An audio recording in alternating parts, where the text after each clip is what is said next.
ஹல்லேலூயா, ஹல்லேலூயா. எல்லாம் சந்தோஷமா இருக்கீங்களா? பக்கத்தில் கையை பிடிச்சி சந்தோஷமா இருக்கீங்களான்னு கேளுங்க.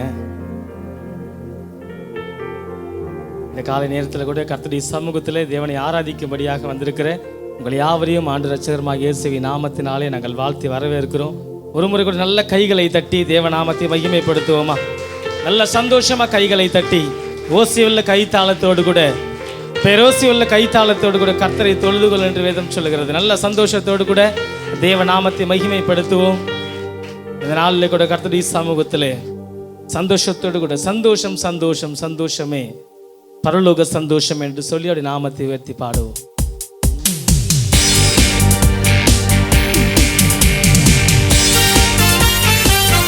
நல்ல சந்தோஷத்தோடு கூட நம்முடைய ராஜாதி ராஜாவை பாடி கொண்டாடுவோம்.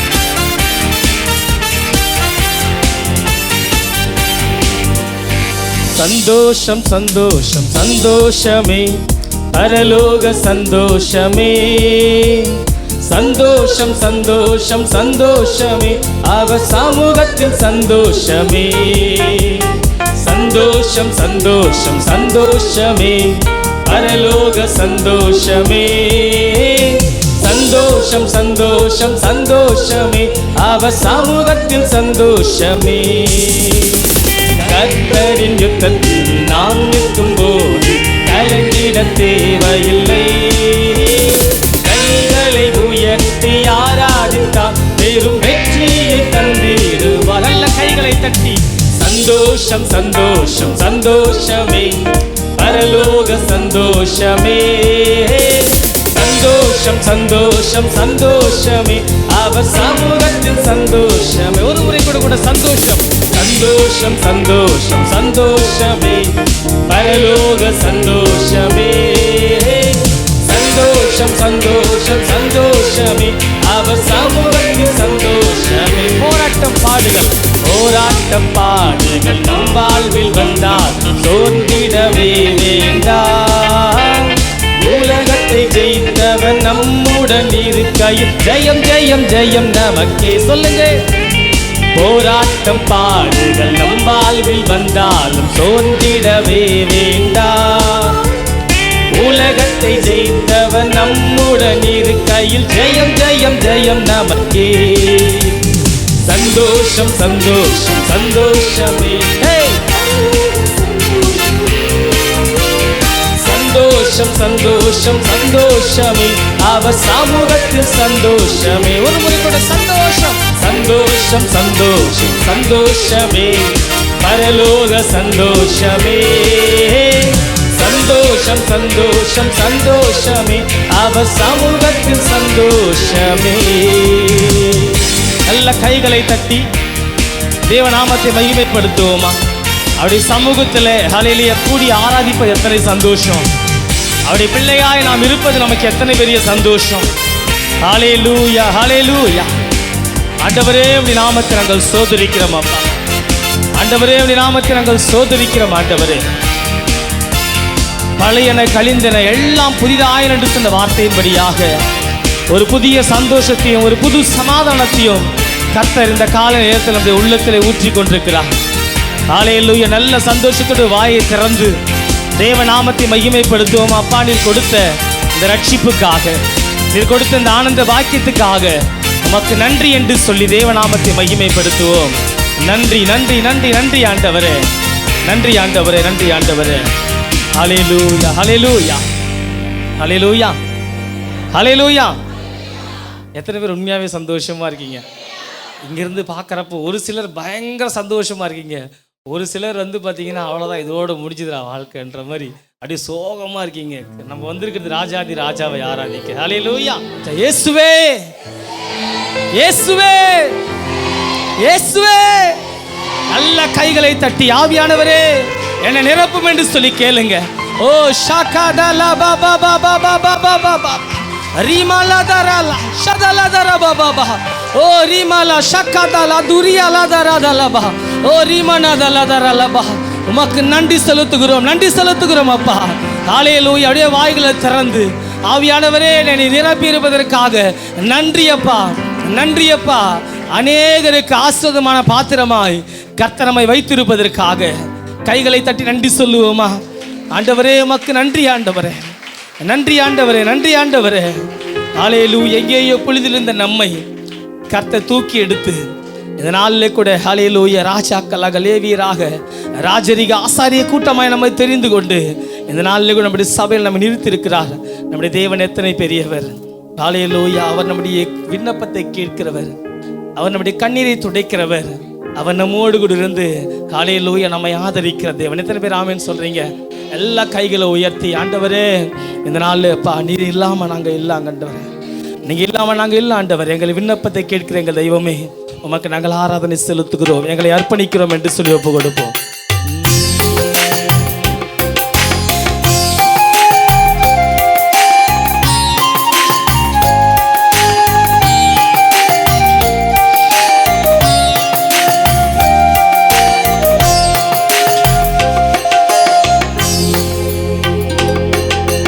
விண்ணப்பத்தை கேட்பவரே,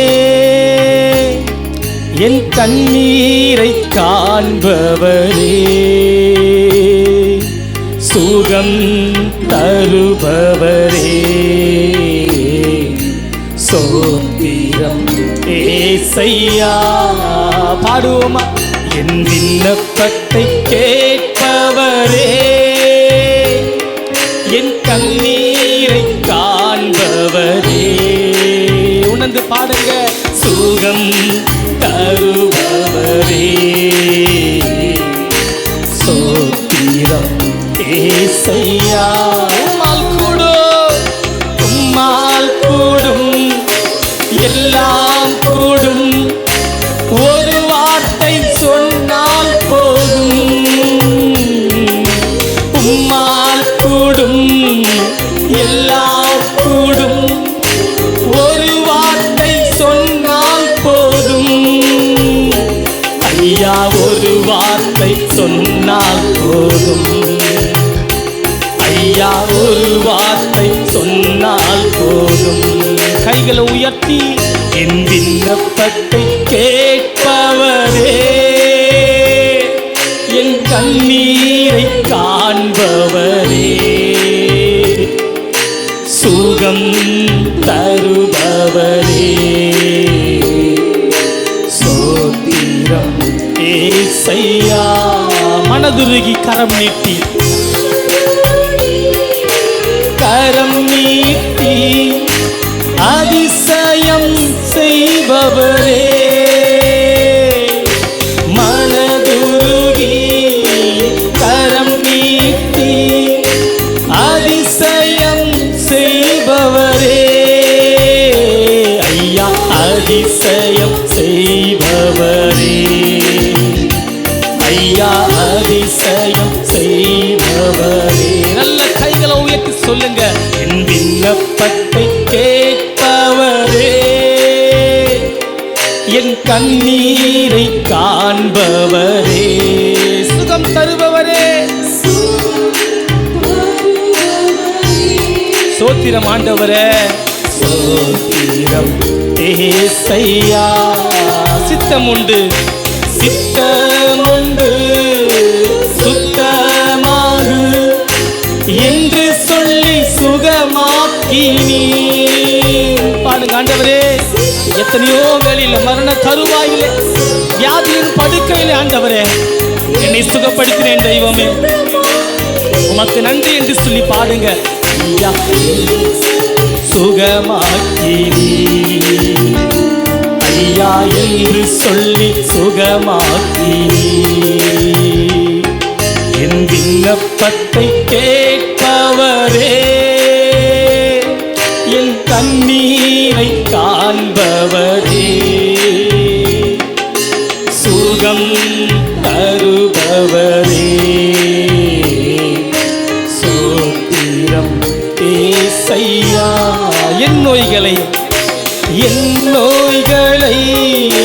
சிலுவையிலே சுமந்து தீர்த்தீரையா. சொல்லுங்க ஆண்டவரே, என் நோய்களை, என் வியாதிகளை, என் ரோகங்களை, என் சாபங்களை அப்பா சிலுவையில் எனக்காக சுமந்து தீர்த்தேன் தெய்வமே. ஐயா சுமந்து தீர்த்தீரையா, ஐயா சுமந்து தீர்த்தீரையா.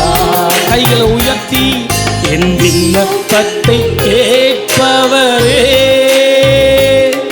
என் கண்ணீரை காண்பவரே, சுகம் தருபவரே, சோத்திரம் ஏசையா. என் விண்ணப்பத்தை கேட்பவரே, என் கண்ணீரை காண்பவரே, சுகம் தருபவரே, சோத்திரம் ஏசையா. நல்ல கைகளை தட்டி தேவநாமத்தை மகிமைப்படுத்த நன்றி ஆண்டவர்.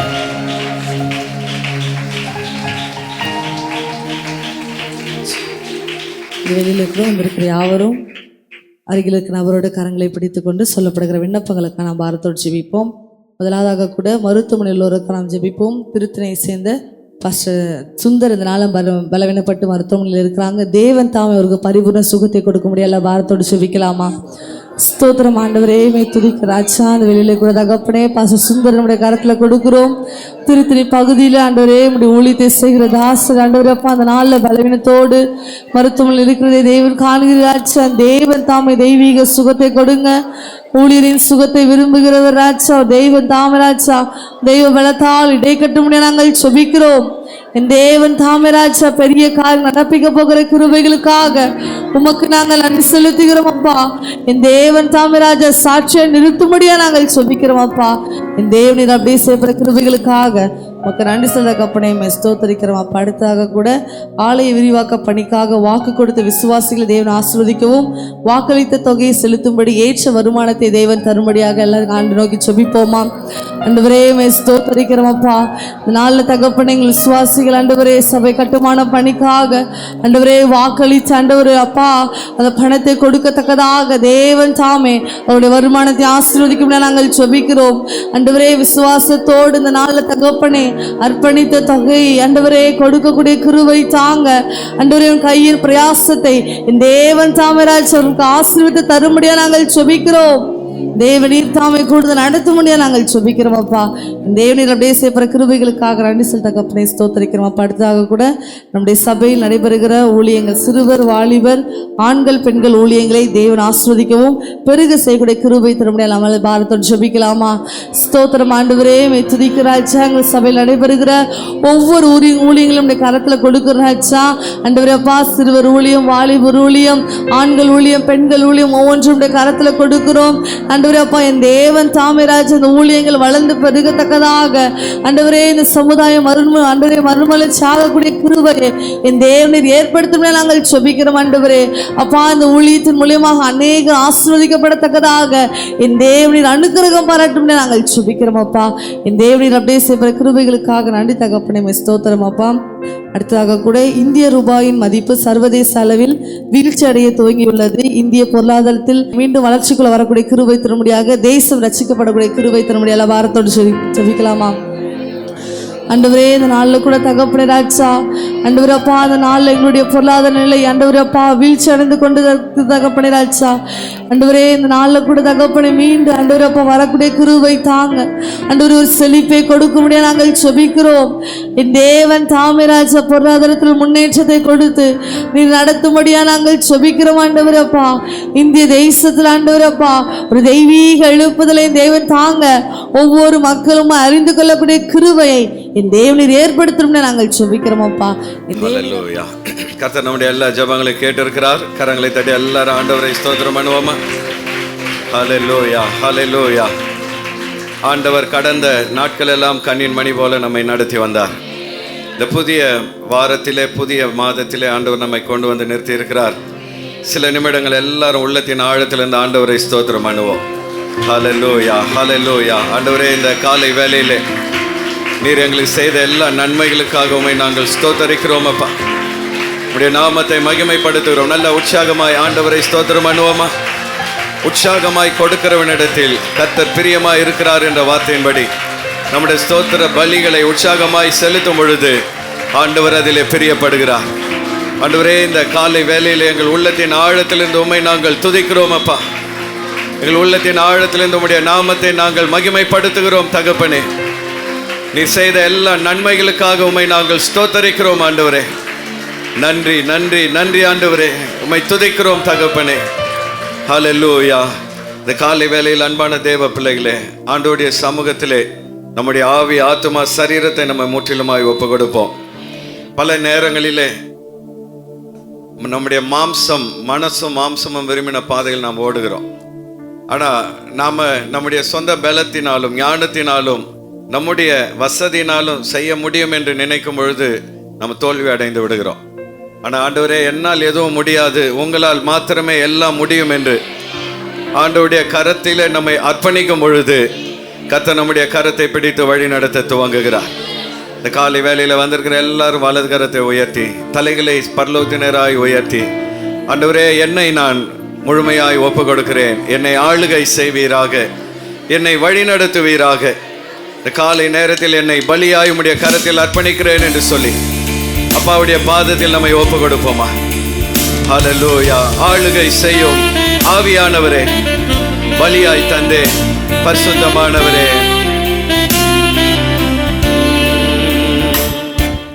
ஆளுகை செய்யும் ஆவியானவரே, பலியாய் தந்தே பரிசுத்தமானவரே. சேர்ந்து பாடுவோமா? ஆளுகை செய்யும் ஆவியானவரே, பலியாய் தந்தே பரிசுத்தமானவரே. கைகளை அசைத்து, ஆவியானவரே, என் ஆற்றலானவரே,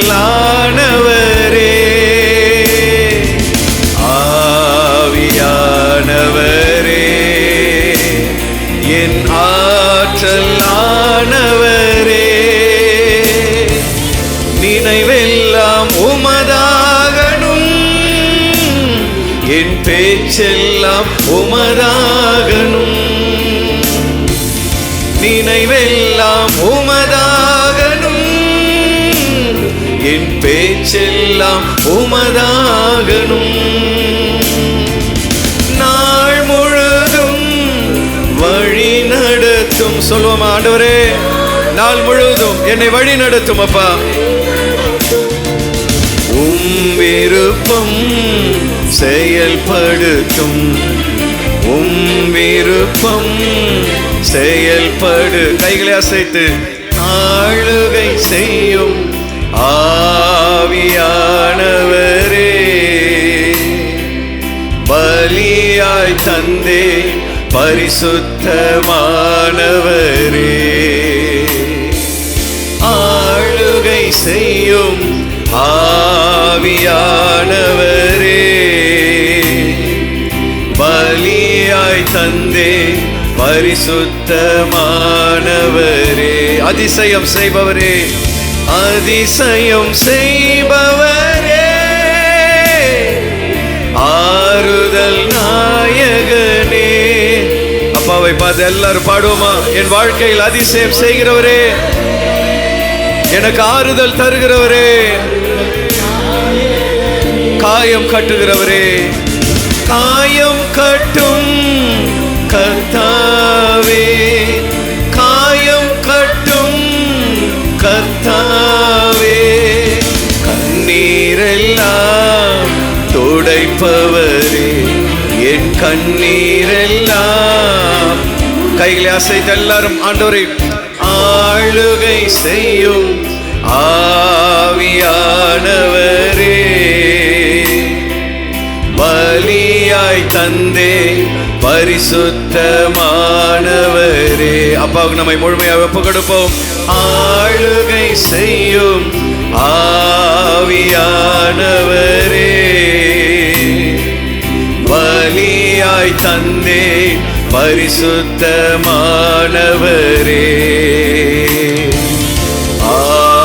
ஆவியானவரே, என் ஆற்றலானவரே. ரெண்டு கைகளை உயர்த்தி ஆவியானவரே, என் ஆற்றலானவரே, ஆளுகை செய்யும் ஆவியானவரே, பலியாய் தந்தே பரிசுத்தமானவரே. எல்லாரும் உணர்ந்து பாடுவோம். ஆளுகை செய்யும் ஆவியானவரே,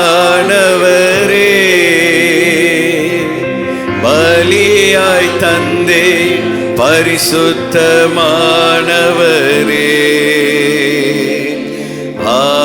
ஆவியானவரே, என் ஆற்றலானவரே,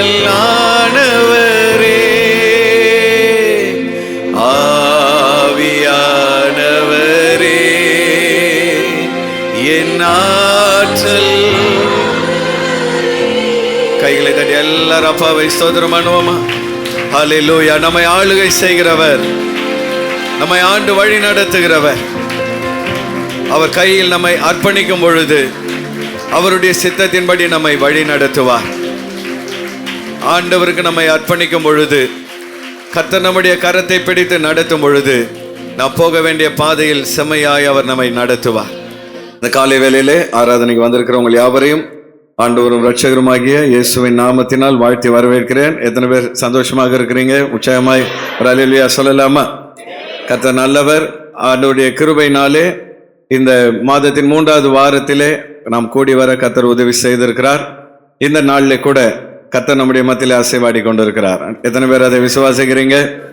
கொஞ்சம் பேர் ரொம்ப சோகமா இருக்கிற மாதிரி இருக்கு. பக்கத்தில் இருக்கவங்க கரங்களை பிடித்து கர்த்தருக்குள் எப்பொழுதும் சந்தோஷமா இருங்கள் சொல்லுங்க. அது ஏன் சோகமா சொல்றீங்க? கர்த்தர் நல்லவர். இந்த நாளிலே வந்திருக்கிறவங்க யாவரையும் ஆண்டவராகிய இயேசுவின் நாமத்தினால் வாழ்த்தி வரவேற்கிறோம். பெரிய பணக்காரர்கள் முதல் ஏழைகள் வரை இனி பொருளாதாரத்திலே பயங்கர நெருக்கடியில் இருக்கிறத பார்க்கிறேன். ஏன்னா இந்த ஒரு மாசமா நிறைய பேரை நான் மீட் பண்றேன். போலீஸ் டிபார்ட்மெண்ட்ல இருக்கிறவங்க, வசதியான பணக்காரர்கள், ஏழைகள், பலரோடு நான் பேசும்பொழுது அறிந்து கொண்ட ஒரு காரியம், இந்த கொரோனாவுக்கு அப்புறம் நிறைய பேர் பொருளாதாரத்தில் நெருக்கடிக்குள்ளாகி இருக்கிறார்கள். சம்பளம் பார்த்தீங்கன்னா 5 வருஷத்துக்கு முன்னாடி கொடுத்த அதே 10,000 12,000 தான் சம்பளம் எந்த வேலைக்கு போனாலும். ஆனால் நமக்கு போடுற வரியை பார்த்தால் பாதி வரியாக போய் விடுகிறது. பெட்ரோலுக்கே 100 ரூபாய் பெட்ரோல்னா அதனுடைய மதிப்பு 40 ரூபாய் தான். பாதி வரியாய் வாங்குகிறார்கள். ஒரு பக்கம் வரி, ஒரு பக்கம் வருமான குறைவு. இப்படிப்பட்ட இந்த நெருக்கடியிலே இருக்கிறதெல்லாம் கடனுக்கு அடகு வைத்து கடனிலே சிக்கிக்கொண்டு இன்னைக்கு நெருக்கடியில் இருக்கிற அநேகரை நாம் பார்க்கிறோம். ஆகவே இந்த நாளிலே ஆண்டவர் எனக்குள் வைத்த பாரம், நம்முடைய மக்கள் கடன்ல இருந்து வேகமாய் வெளியே வர வேண்டும். அல்லேலூயா. நானே கடன்ல தான் இருக்கிறேன். வீடு கட்டிட்டு இப்போ மாசம் நான் கடன் அடைச்சிட்டு இருக்கிறேன். அது ஒரு பக்கம் இருந்தாலும் சில கடன்கள் அவசியமானவைகள், சில கடன்கள் அவசியம் இல்லாதவைகள். பல நேரத்தில் பைபிள் ஏதோ ஆண்டவர் எப்படி வணங்கணும், அப்படி ஆராதிக்கணும்னு சொல்லி கொடுக்குதுன்னு நம்ம நினைக்கிறோம். அப்படி அல்ல. பைபிள் வாழ்க்கையின் வழிகாட்டி. இந்த பூமியில் எப்படி வாழணும்னு வழி காண்பிக்கிறது, பரலோகம் எப்படி போக வேண்டும் என்றும் அது வழி காண்பிக்கிறது. ஆகவே இந்த நாளிலே ஆண்டவர் நிச்சயமாக கடனிலிருந்து நாம் ஒவ்வொருவரும் வெளியே வரும்படி நமக்கு நிச்சயமாய் உதவி செய்வார். கர்த்தருடைய வார்த்தைக்கு நாம் செல்வதற்கு முன்பாக இந்த மாத வாக்கு தத்தத்தை ஒருவரோடு ஒருவர் பகிர்ந்து கொள்வோமா? பக்கத்தில் இருக்க கைப்பிடிச்சு சொல்லுங்க. கர்த்தர் எல்லா விதத்திலும் உங்களை சம்பூர்ண உள்ளவர்களாய் மாற்றுவார்.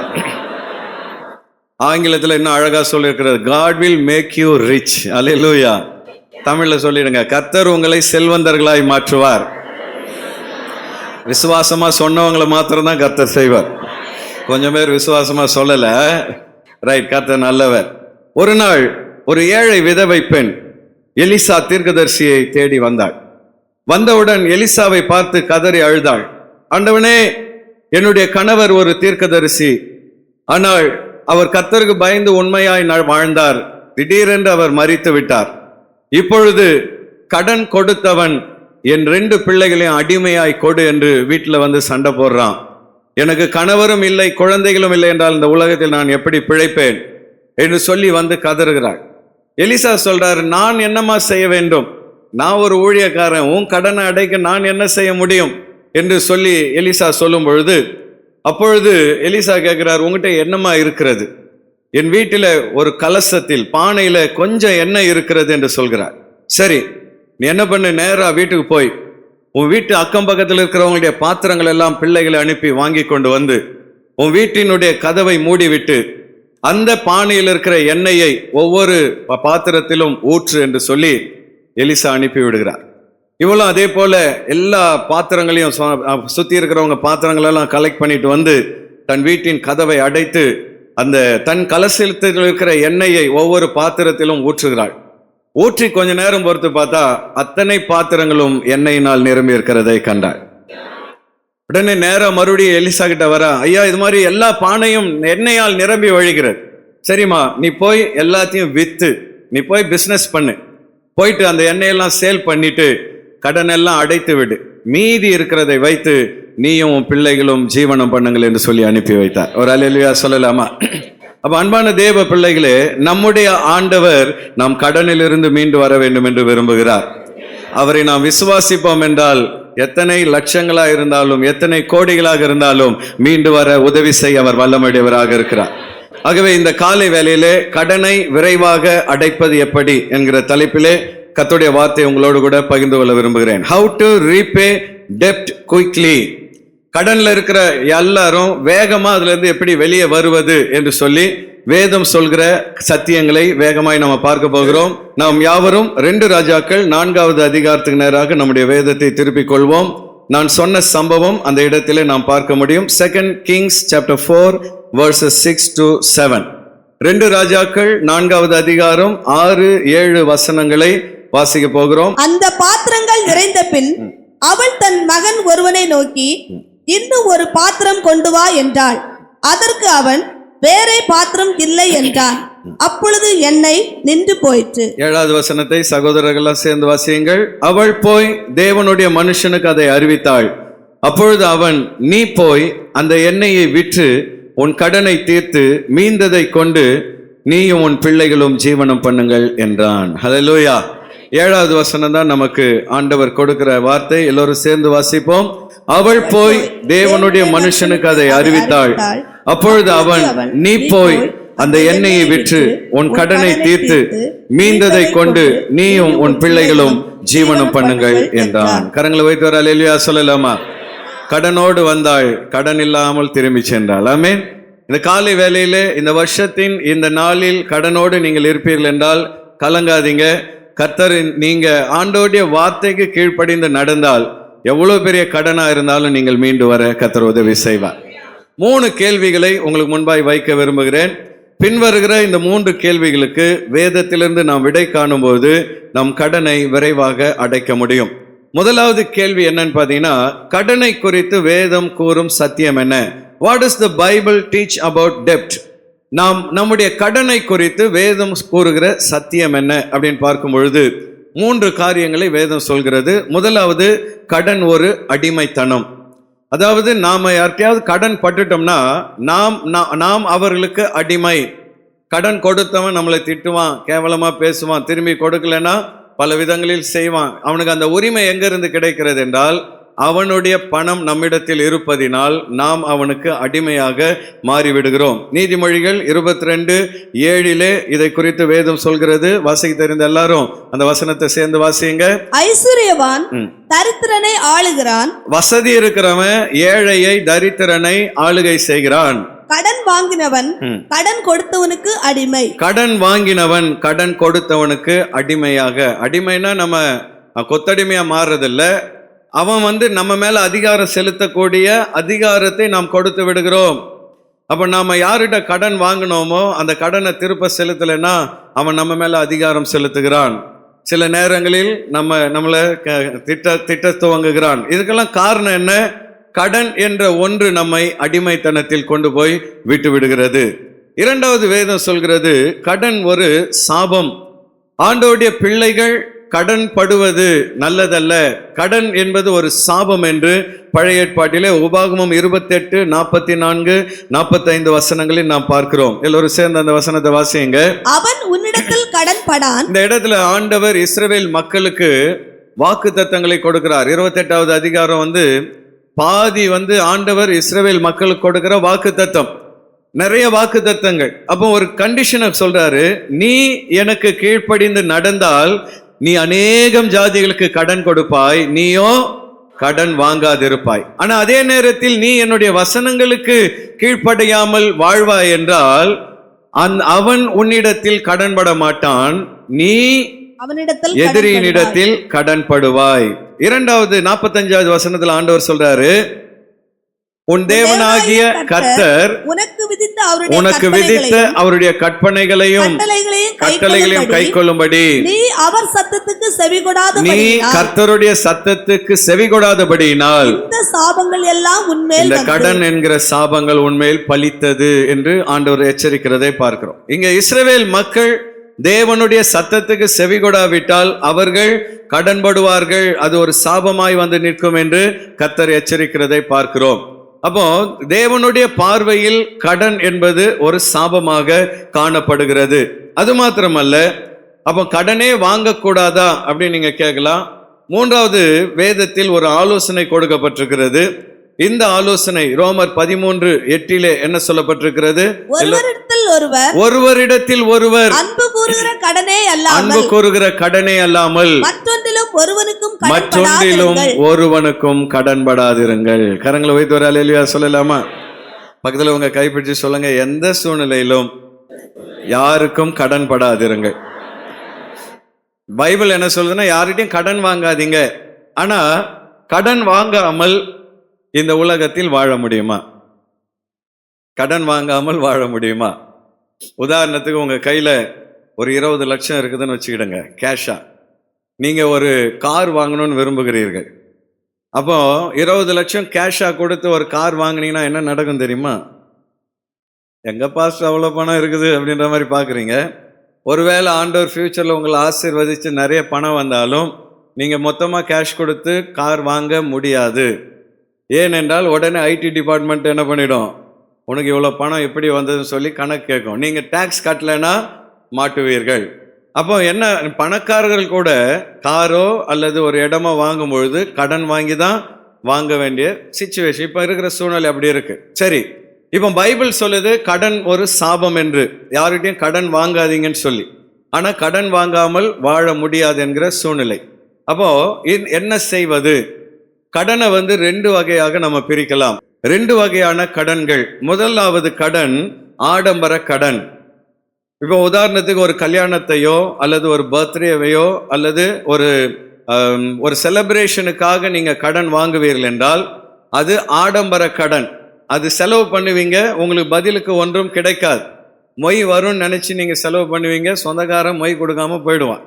கடைசியில் நீங்க எதிர்பார்த்த பணம் கைக்கு வராது. இது ஆடம்பர கடன். ஆனா 2வது முதலீட்டு கடன். இப்போ ஒரு கார் வாங்குறீங்க இல்லைன்னா ஒரு வீடு வாங்குறீங்கன்னா இது முதலீட்டு கடன். நீங்க வாங்கி போடுற பணம் உங்க கையில தான் இருக்கிறது, பொருளா இருக்கிறது.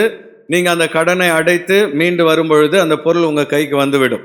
அப்போ ஆடம்பர கடனாக இருந்தாலும் சரி, முதலீட்டு கடனாக இருந்தாலும் சரி, அதை அடைக்க முடியுமா என்று முதல்ல நாம யோசித்து தான் கடன் வாங்க வேண்டும். இப்போ நாங்கள் ஹவுசிங் லோன் போட்டிருக்கிறோன்னா அதை அடைக்க முடியுமா முடியாதான்னு நாங்கள் யோசித்து கால்குலேட் பண்ணி தான் பாஸ்டர்மா பேரில் லோன் போட்டிருக்கிறோம். மாதம் மாதம் இது வரைக்கும் டியூ வைக்காமல் அடைக்க கர்த்தர் உதவி செய்கிறார். கர்த்தர் உதவி செய்தால் தான் கடன் அடைக்க முடியும். அதையும் நீங்கள் புரிஞ்சுக்கிடுங்க. நான் பார்த்துக்கிடுவேன், எனக்கு ஞானம் இருக்குது, எனக்கு வருமானம் இருக்குது, நான் சொன்னீங்கன்னு வச்சுக்கிடுங்க, எங்கே பிளாக் ஆகுமோ பிளாக் ஆகிடும். புரியுதா? நம்மளால ஒன்றும் கிடையாது, கர்த்தர் தான் எல்லாவற்றையும் செய்ய வல்லமையுடையவர். அதனால கூடுமானவரை கடன் இல்லாமல் காரியத்தை செய்யுங்கள். அப்படியே கடன் வாங்க வேண்டிய சூழ்நிலை வந்தாலும் ஆடம்பரத்துக்காக வாங்காதீங்க, முதலீட்டுக்காக வாங்குங்கள். முதலீட்டுக்காக வாங்கினாலும் அதை திரும்ப அடைக்க முடியுமா என்று கணக்கு பார்த்து வாங்குங்க. எல்லாவற்றுக்கும் மேலாக நம்முடைய கடனை அடைக்க ஆண்டவர் உதவி இல்லாமல் நம்மால் ஒன்றும் செய்ய முடியாது. நான் பெங்களூரில் படித்து கொண்டிருக்கிற நாட்களில் என்னுடைய உறவினர்கள் எல்லாரையும் போய் பார்த்து சுவிசேஷம் சொல்வது வழக்கம். அப்போ என்னுடைய தம்பி ஒருவரை நான் சந்தித்தேன். அவருக்கு ஆண்டவரை குறித்து சொன்னேன். அவர் பயங்கர கடனில் இருந்தார். நான் சொல்றது ஒரு 25 வருஷத்துக்கு முன்னாடி, 25-30 வருஷத்துக்கு முன்னாடி பயங்கர கடன். அப்போ சொந்தக்காரங்களாம் சொல்கிறாங்க, நீ இந்த கடனை அடைக்க முடியாது, பெங்களூரை விட்டு ஓடி போய் விடு. அப்போ நான் அந்த நேரத்தில் அவருக்கு சுவிசேஷம் சொல்லி, நீ இயேசுவை விசுவாசித்தால் இதே பட்டணத்தில் உன்னை தலை நிமிர்ந்து வாழ வைப்பார் என்று சொன்னேன். ஒரு புதிய ஏற்பாட்டை கொடுத்தேன். அவர் அந்த பைபிளை வாசித்தார், அவர் ரட்சிக்கப்பட்டார், ஆண்டோடைய பிள்ளையாய் மாறினார். அதுக்கப்புறம் அவர் செய்த பிஸ்னஸை வேற ஒரு பிஸ்னஸை கர்த்தரை நம்பி துவங்கினார். பழைய பிஸ்னஸில் இழந்த பணத்தை எல்லாம் புதிய பிஸ்னஸில் சம்பாதிக்க கர்த்தர் கிருபை கொடுத்தார். கடனெல்லாம் அடைத்து முடித்தது மாத்திரமல்ல, அந்த பெங்களூரில் ஒரு சொந்த வீட்டை வாங்கும்படி கர்த்தர் அவரை உயர்த்தினார். எந்த சொந்தக்காரங்க நீ இந்த ஊரை விட்டு ஓடிடுன்னு சொன்னாங்களோ அவர்கள் ஆச்சரியப்படத்தக்க விதத்தில் கர்த்தர் அவரை சாட்சியாக உயர்த்தி வைத்தார். இந்த காலை வேளையில் அன்பான தேவ பிள்ளைகளே, கடன் தலைக்கு மேலே போயிடுச்சு அப்படின்னு சொல்லி வேற ஏதாவது யோசிக்காதீங்க. ஊரை விட்டு ஓடிடலாமா அல்லது வேற ஏதாவது தவறான முடிவு எடுத்துடலாமா, எதையும் யோசிக்காதீங்க. ஆண்டவரை விசுவாசியுங்கள். அந்த கடனிலிருந்து மீண்டு வர கர்த்தர் உங்களுக்கு உதவி செய்வார். அப்போ கடனை குறித்து வேதம் என்ன சொல்கிறது என்பதை நம்ம பார்த்தோம். இரண்டாவது, கடன் ஏற்பட காரணங்கள் என்ன அப்படின்றதையும் வேகமா பார்த்துடலாம். What are the main causes of டெப்ட்? நம்முடைய வாழ்க்கையில கடன் வருவதற்கு பிரதான காரணங்கள் என்ன? நிறைய காரணங்கள் இருக்கு. ஒரு 4 காரணங்கள் வேகமா நான் சொல்றேன். முதலாவது, ஆடம்பரமான வாழ்க்கை, வரவுக்கு மிஞ்சிய செலவு. ஆடம்பரமான வாழ்க்கை கடனில் கொண்டு போய் விட்டுவிடும். நீதிமொழிகள் 21வது அதிகாரம் 17வது வசனத்தை எல்லோரும் சேர்ந்து வாசிங்க பார்க்கலாம். சிற்றின்ப பிரியன் தரித்திரன் ஆவான், மதுபானத்தையும் எண்ணெயையும் விரும்புகிறவன் ஐஸ்வர்யவானா ஆவதில்லை. சிற்றின்ப பிரியன் தரித்திரன் ஆவான். அதாவது ஆடம்பரமா வாழணும்ட்டு ஒரு மனிதன் நினைக்கும் பொழுது அந்த ஆடம்பரம் அவனை கடனிலும் தரித்திரத்திலும் கொண்டு போய் சிக்க வைத்து விடும். நல்லா யோசிங்க.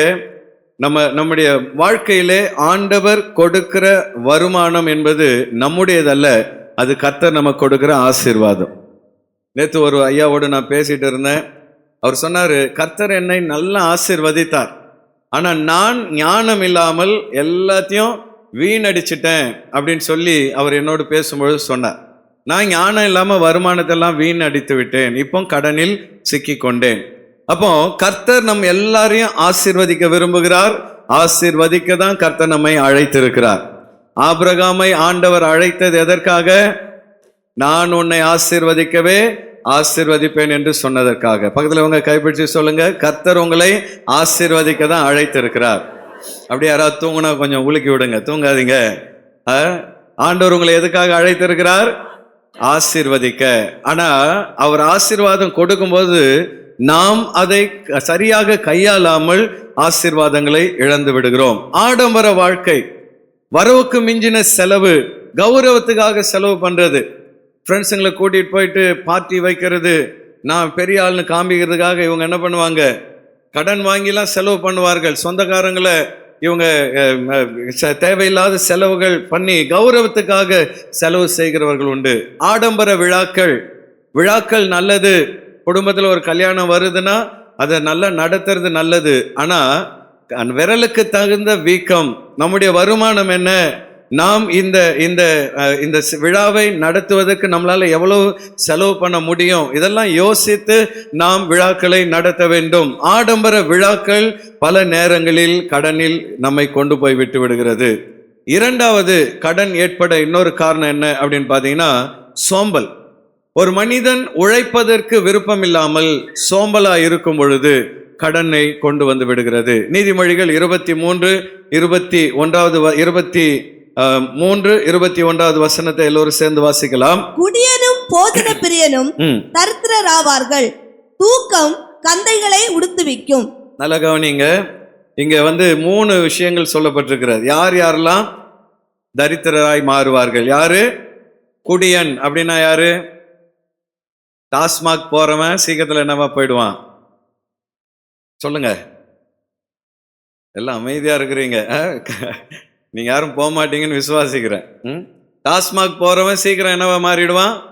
தரித்திரனாய் மாறிடுவான். சில விசுவாசிகள் இங்க கம்யூனியன் எடுத்துட்டு நேரம் அங்கதான் போய் நிற்கிறாங்க, நேரம் டாஸ்மாக் போறாங்க. அவங்களுக்குலாம் நான் எச்சரிப்பா சொல்றேன், வேதம் எச்சரிக்கிறது, நீ குடிக்கு அடிமையா இருந்தீன்னா உன் குடும்பத்தில் தரித்திரம் வரும்.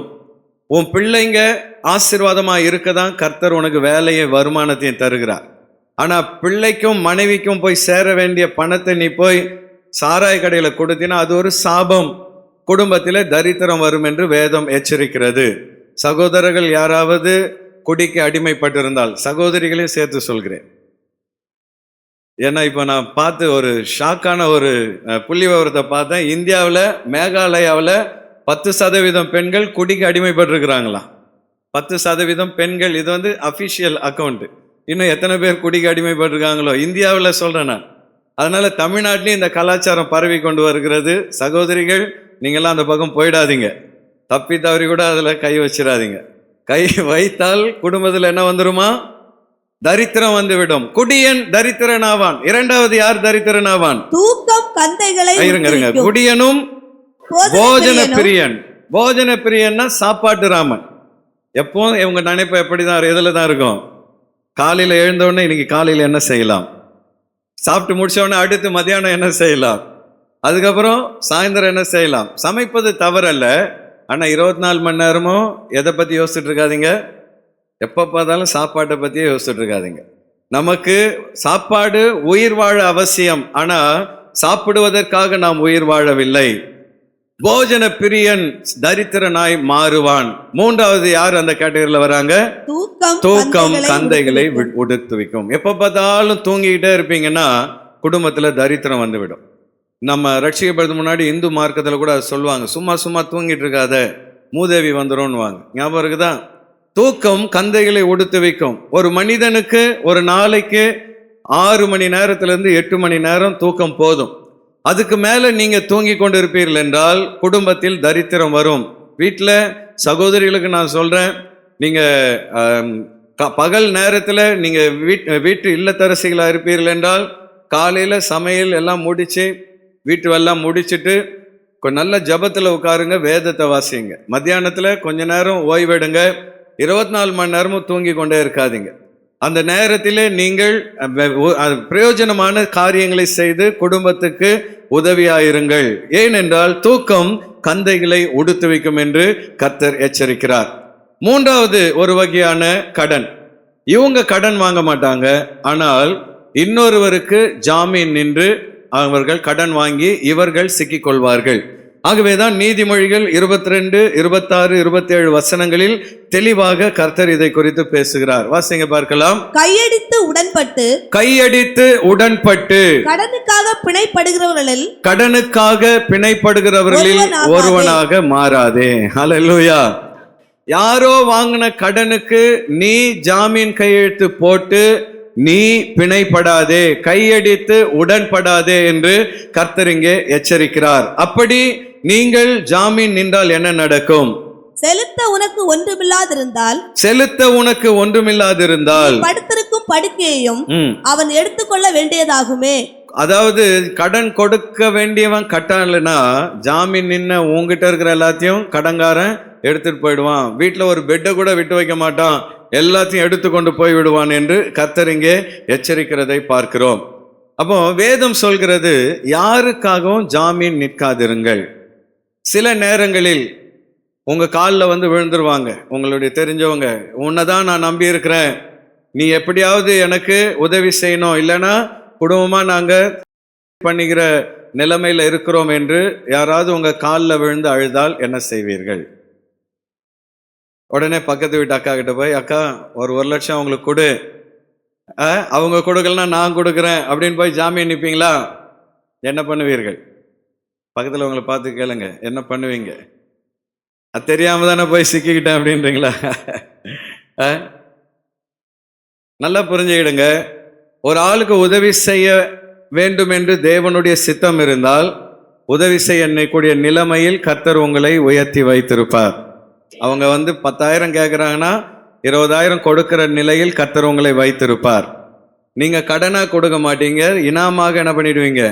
கொடுத்துருவீங்க. என்னம்மா 10,000 தானே வச்சுக்கோ, நீ கொடுக்காதன்னு சொல்லுகிற நிலையில் கர்த்தர் வைத்திருந்தால் சந்தோஷம். ஆனால் உங்க கையில பணம் இல்லை, நீங்க இன்னொரு ஆள்கிட்ட போய் கடன் வாங்கி கொடுக்கிறீர்கள் என்றால் வேதம் அதை ஏற்றுக்கொள்வதில்லை. ஹல்லேலூயா. உங்க கையில 10,000 கேட்குறாங்க, 1,000 ரூபாய் தான் இருக்குதா, அந்த 1,000 ரூபாய் கொடுத்து இவ்வளவுதான் இருக்குது வச்சுக்கோமா, உனக்காக நான் ஜெபம் பண்றேன் அப்படின்னு சொல்லி இருக்கிறத கொடுத்து அனுப்பிச்சிட்டிங்கன்னா நீங்கள் ஞானம் உள்ளவர்கள். போயிட்டு நீங்க இன்னொரு ஆளுக்காக ஜாமீன் நின்று கையெழுத்து போட்டீங்கன்னா நீங்கள் சிக்கிக்கொள்வீர்கள். சமீபத்தில் ஒரு பாஸ்டர்கிட்ட நான் பேசிட்டு இருந்தேன். அவர் ஒரு லோனுக்காக அப்ளை பண்ணும்பொழுது அவருக்கு சிபில் ஸ்கோர் இல்லை. நான் கேட்டேன், உங்களுக்கு எப்படி சிபில் ஸ்கோர் அடி வாங்கினது? சிபில் ஸ்கோர்னா என்னன்னு பாதி பேருக்கு தெரியாது, கடன் வாங்குறவங்களுக்கு தெரியும். கவர்மெண்ட் நம்முடைய மதிப்பு என்ன அப்படின்னு சொல்லி மார்க் போடுறான், சரியா? அதாவது நீங்க எவ்வளோ நேர்மையானவர்கள் அப்படின்னு சொல்லி மார்க் போடுறான், அதுக்கு பேர் தான் சிபில் ஸ்கோர். அந்த மார்க் அதிகமாக இருந்தால் உங்களை நம்பி எத்தனை லட்சம் வேணாலும் கொடுப்பார்கள். மார்க் கம்மியாக இருந்தால் என்ன பண்ண மாட்டாங்க, கொடுக்க மாட்டார்கள். இந்த பாஸ்டருக்கு எப்படி சிபில் ஸ்கோர் அடி வாங்கிச்சு? நீங்கள் நேர்மையான ஆள் தானே, எப்படி அடி வாங்கிச்சு? அவர் சொன்னார், பாஸ்டர் ஒரு விசுவாசி கடனில் போய் மாட்டிக்கிட்டான், என்ன ஜாமீன் கையெழுத்து போட சொன்னான், நான் போட்டுட்டேன். இப்போ அவன் கடனை கட்ட மாட்டேன்றான். கடன்காரன் சர்ச்சுக்கு முன்னாடி என்ன பண்ணுறான், நீ அந்த ஆள் கட்டலைன்னா நீ தான் கட்டணுன்றான். கடைசியில் இவர் கடன் வாங்கி அந்த கடன் அடைச்சு இப்போ இவர் சிக்கலில் மாட்டிக்கிட்டார். அப்போ பாருங்க, யாரோ ஒருவர் வாங்கின கடனுக்காக உடன்பட்டு ஜாமீன் நின்று ஒரு ஊழியக்காரருக்கு இப்போ என்ன ஆயிடுச்சு, அவருடைய சிபில் ஸ்கோர் அடிபட்டு விட்டது. எப்பவுமே இந்த விஷயத்தில் நம்ம ஜாக்கிரதையாக இருக்கணும். சில மாதங்களுக்கு முன்பு எனக்கு ஒரு கார் ஒன்று வாங்கணும்னு நினச்சேன். ஏன்னா வீட்டிலேருந்து இங்கே வருவதற்கு ஒரு சின்ன கார் இருந்தால் நல்லா இருக்கும்னு சொல்லி ஒரு கார், செகண்ட் ஹேண்ட் கார் தான், நான் புது கார்லாம் வாங்கிட்டேன்னு பயந்துடாதீங்க. செகண்ட் ஹேண்ட் கார் வாங்க போனேன். சும்மா தற்செயலாக போய் ஒரு காரை பார்த்தோம், பிடித்திருந்தது. அப்போ அந்த டீலர்கிட்ட கேட்டோம், எவ்வளோ டவுன் பேமெண்ட் பண்ணணும், முன்பணம் எவ்வளோ கட்டணும். நான் கையில் காசு கொண்டு போகல, சும்மா கேட்குறேன் எவ்வளோ கட்டணும். அவன் என்ன பண்ணா, உங்களுடைய பேன் நம்பர் கொடுங்கன்னா, என்னுடைய பேன் நம்பர் கொடுத்தவொடனே கம்ப்யூட்டரில் போட்டு தட்டிட்டு, சார் உங்களுக்கு இந்த கடனுக்கு 100% உங்களுக்கு லோன் எலிஜிபிலிட்டி இருக்குது, உங்களுடைய சிபில் ஸ்கோர் நல்லா இருக்குது, நீங்கள் ஒரு பைசா கூட கட்ட வேண்டாம், காரை எடுத்துகிட்டு போங்கன்னு சொல்லி மறுநாளே காரை கொடுத்துட்டான். 1 மாதம் எந்த பணமும் கொடுக்காமல் அந்த காரை நான் ஓட்டி கொண்டு இருந்தேன். அடுத்த மாதம் தான் ஃபஸ்ட்டு டியூவே என்ன பண்ணேன், கட்டினேன். சிபில் ஸ்கோர் கரெக்டாக இருந்ததுனால என்னை நம்பி ஒரு கார் அப்படியே என்ன பண்ணிட்டான், கொடுத்துட்டான். புரியுதா உங்களுக்கு? உலகம் கூட நமக்கு மார்க் போடுகிறது. எச்சரிக்கையாக இருக்கணும். நேர்மையாக இருந்தால் எல்லா விதத்திலும் கர்த்தர் நம்மளை என்ன பண்ணுவார், மேலே கொண்டு வருவார். சரி, அப்போ இது ஒரு பக்கம் இருக்கட்டும். ஜாமீன் நின்று நிறைய பேர் கடனில் சிக்கிக்கொள்கிறார்கள். யாரோ வாங்கின கடனுக்காக இவர்கள் இப்பொழுது வேதனைப்படுகிறார்கள். ஆனால் 4வது ஒன்று உண்டு, அதுதான் கொரோனா போன்ற சூழ்நிலைகள். சில நேரத்தில் நாம் சேமித்து வைத்திருப்போம், நம்ம எதிர்காலத்துக்காக பணத்தை வைத்திருப்போம். ஆனால் எதிர்பாராத சூழ்நிலைகள் நம்மை கடனுக்குள் தள்ளிவிடும். 2 ராஜாக்கள் 6வது அதிகாரம் 5வது வசனத்திலே ஒரு சம்பவத்தை நாம் பார்க்கிறோம். எல்லோரும் சேர்ந்து வாசியுங்கள். ஒருவன் ஒரு உத்திரத்தை வெட்டி விழுத்துகையில், அதாவது எலிசா என்ன பண்றாரு, அவரு பைபிள் காலேஜில் இடம் போதல, ஒரு பெரிய கட்டடம் கட்டுறதுக்காக ஸ்டூடெண்ட் எல்லாம் கூட்டிட்டு போய் மரத்தை வெட்டுகிறார்கள். ஒரு ஸ்டூடெண்ட் என்ன பண்றான், பக்கத்தில் இருக்கிற ஒரு ஆள்கிட்ட கடன் வாங்கி கோடரியை வாங்கிட்டு அந்த மரத்தை வெட்டி வீழ்த்துகையில் என்ன நடக்கிறது, கோடரி தண்ணீரில் விழுந்தது. யாருடைய கோடரி? இன்னொருத்தனுடைய கோடரியை வாங்கிட்டு இவன் வெட்டுறான், அந்த கோடரி தண்ணீரில் விழுந்து விட்டது. இப்பொழுது அவன் என்ன செய்கிறான், அவன் ஐயோ என் ஆண்டவனே, அது இரவலாக வாங்கப்பட்டதே, நான் கடன் வாங்கி கொண்டு வந்த கோடரி இப்பொழுது தண்ணீரில் விழுந்து விட்டதே என்று அழுகிறான். நீங்களாம் சிரிக்கிறீங்க, ஒரு இரும்பு கோடலிக்காக அவன் ஏன் அழுவணும் அப்படின்ட்டு. அந்த நாட்களில் இரும்பு ரொம்ப காஸ்ட்லியான பொருள், புரியுதா? இப்போ மாதிரி கிடையாது. இரும்பு காஸ்ட்லியான பொருள். அதனால அந்த கோடாரி விழுந்ததுனால அவன் அழுகுறான். நான் எப்படி இந்த கடனை அடைக்க போகிறேன் அப்படின்னு சொல்லி அவன் அழுகிறான். பாருங்க, இவன் கடன் வாங்கணும்னு வாங்கல, சூழ்நிலை அவனை கடனுக்குள் தள்ளிவிட்டது. இன்னைக்கு ஒரு சில விசுவாசிகள் இந்த பேண்டமிக் நேரத்தில் வருமானம் இல்லாததினால் நகைகளை அடமானம் வைக்க வேண்டிய சூழ்நிலை, சில நேரங்களில் சில கடன்கள் வாங்கி அடைத்து விடலாம் என்ற நம்பிக்கையில் வாங்குகிறோம். ஆனால் திடீர்னு குடும்பத்தில் ஒருவருக்கு உடல்நிலை சரியில்லாமல் போகிறது, வருமானத்தில் பிரச்சனை வருகிறது, ஏதோ ஒரு வகையிலே கடனில் நாம் சிக்கிக்கொள்கிறோம். அப்போ சூழ்நிலை நிமித்தம் நீங்கள் சிக்கிக்கொண்டாலும் சரி, அல்லது ஆடம்பரத்தின் நிமித்தம் சிக்கிக்கொண்டாலும் சரி, இன்றைக்கு ஆண்டவர் உங்களை அதிலிருந்து விடுதலையாக்க விரும்புகிறார். அல்லேலூயா. மூணாவது ஒரு கேள்வி, கடனில் இருந்து விடுதலை பெறுவது எப்படி? How to get rid of the டெப்ட். கடன் வாங்கியாச்சு, தெரிந்தோ தெரியாமலோ சிக்கி கொண்டாச்சு, அதுலேருந்து வெளியே வருவதற்கு என்ன வழி? ஒரு 5 வழிகளை வேகமாக நான் சொல்லி முடிக்கிறேன். முதலாவதாக, தேவனிடத்தில் ஜெபம் பண்ண வேண்டும். ஆண்டவரே, இந்த கடனிலிருந்து மீண்டு வர எனக்கு உதவி செய்யுங்கப்பான்னு சொல்லி நாம் ஜெபிக்க வேண்டும். நீதிமொழிகள் 30வது அதிகாரம் 7-8 வசனங்களிலே அந்த ஜெபத்தை நாம் பார்க்கிறோம். எல்லோரும் சேர்ந்து வாசிங்க பார்க்கலாம். 2 மனு உம்மிடத்தில் கேட்கிறேன், நான் மரிக்கும் பரியந்தமும் அவைகளை எனக்கு மறுக்காமல் தாரும். மாயையும் பொய் வசனிப்பையும் எனக்கு தூரப்படுத்தும். தரித்திரத்தையும் ஐஸ்வர்யத்தையும் எனக்கு கொடாதிருப்பீராக. கரங்களை வைத்து ஒரு அல்லேலூயா சொல்லலாமா? இவர் என்ன ஜெபம் பண்றாரு? ஆண்டவரே, எனக்கு தரித்திரத்தை கொடுத்துறாதீங்க. நான் பிள்ளைங்களுக்கு ஃபீஸ் கட்ட முடியாம, வீட்டு வாடகை கொடுக்க முடியாம, நல்ல உணவு உண்ண முடியாம, ட்ரெஸ் பண்ண முடியாம, தரித்திரத்தில் என்னை கொண்டு போய் விட்டுறாதீங்க. அதே நேரத்தில் என்னை ஐஸ்வர்யவானாக மாத்திராதீங்க. என் தேவைக்கு அதிகமாக எனக்கு பணத்தை கொடுத்து என்னை ஐஸ்வர்யவானாக மாத்திராதீங்க. அன்றன்று எனக்கு என்ன தேவையோ அதை கொடுங்கள் என்று அவர் ஜெபம் பண்ணுகிறார். ஹல்லேலூயா. அப்போ ஒருவேளை நீங்கள் தரித்திரத்தில் இருப்பீர்கள் என்றால், கடனில் இருப்பீர்கள் என்றால், ஆண்டவரே, இந்த கடன்ல இருந்து மீண்டு வர எனக்கு உதவி செய்யும் என்று நீங்க ஜெபம் பண்ணுங்க. கர்த்தர் உங்கள் ஜெபத்தை கேட்டு நிச்சயமாய் ஒரு அற்புதத்தை செய்வார். அல்லேலூயா. இரண்டாவதாக, புதிதாக இனி கடன் வாங்க மாட்டேன் என்று தீர்மானம் செய்யுங்கள். ஏதோ வாங்கிட்டோம், ஆனா இனி புது கடனை வாங்க மாட்டேன். சில விசுவாசிகளுடைய பிரச்சனை என்னன்னா, ஒரு கடனை அடைப்பதற்கு இவங்க இன்னொரு கடனை வாங்குவாங்க. 1 பைசா கடன் அடைக்க 2 பைசா வட்டிக்கு வாங்கி கடன் அடைப்பார்கள். இது 2 பைசா கடன் அடைக்க 5 பைசாக்கு வட்டிக்கு வாங்கி கடன் அடைப்பார்கள்.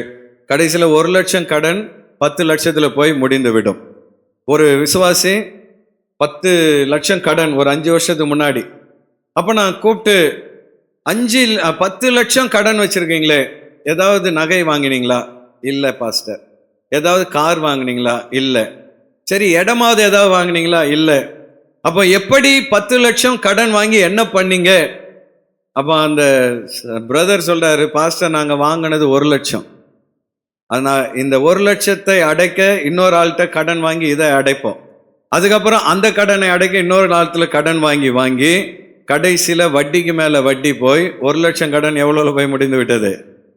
10 லட்சத்தில் முடிந்து விட்டது. பக்கத்தில் உங்க கைப்பிடிச்சு சொல்லுங்க, கடன் வாங்கி கடனை அடைக்காதீங்க.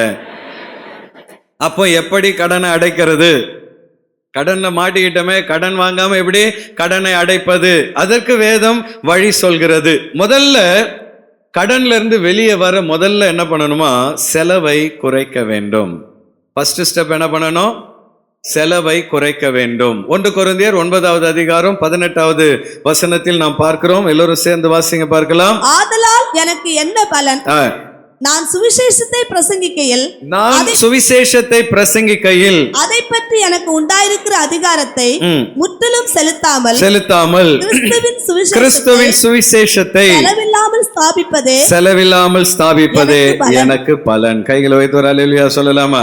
இங்க பவுல் ஊழியத்தை குறித்து சொல்றாரு, சுவிசேஷத்தை செலவில்லாமல் ஸ்தாபிப்பது தான் எனக்கு பலன் என்று சொல்கிறார். அதாவது ஊழியம் செய்தாலும் அது ஆடம்பர செலவுகள் இல்லாமல் குறைந்த செலவில் ஒரு ஊழியத்தை செய்வது தான் சிறந்தது என்று சொல்கிறார். அப்போ ஒரு ஊழியத்தை செய்யும் பொழுதே செலவை குறைக்கணும் அப்படின்னு பவுல் ஆலோசனை சொல்லும் பொழுது, குடும்பத்தை நடத்தும் பொழுது கூடுமான வகையில் செலவுகளை குறைக்க கற்றுக்கொள்ள வேண்டும். அல்லேலூயா. வரல பார்த்தீங்களா? எந்தெந்த வகையிலெல்லாம் கூடுதல் செலவாகிறது அப்படின்னு சொல்லி கவனிச்சு பாருங்க. வீண் செலவுகள் எதற்கு ஆகிறது, எந்தெந்த வகையில் செலவை குறைக்க முடியும் என்று சொல்லி குடும்பமாய் உட்கார்ந்து ஆலோசனை செய்து வீணான செலவுகளை குறைக்க துவங்கினால் அதன் மூலமாய் கொஞ்சம் பணத்தை நீங்கள் மீதி எடுக்க முடியும். அல்லேலூயா. ஒரு உதாரணத்துக்கு சொல்றேன். பூ டெய்லி வாங்குறீங்கன்னு வச்சுக்கிடுங்களேன். பூ ஒரு முழம் எவ்வளோ? 60 ரூபாயா?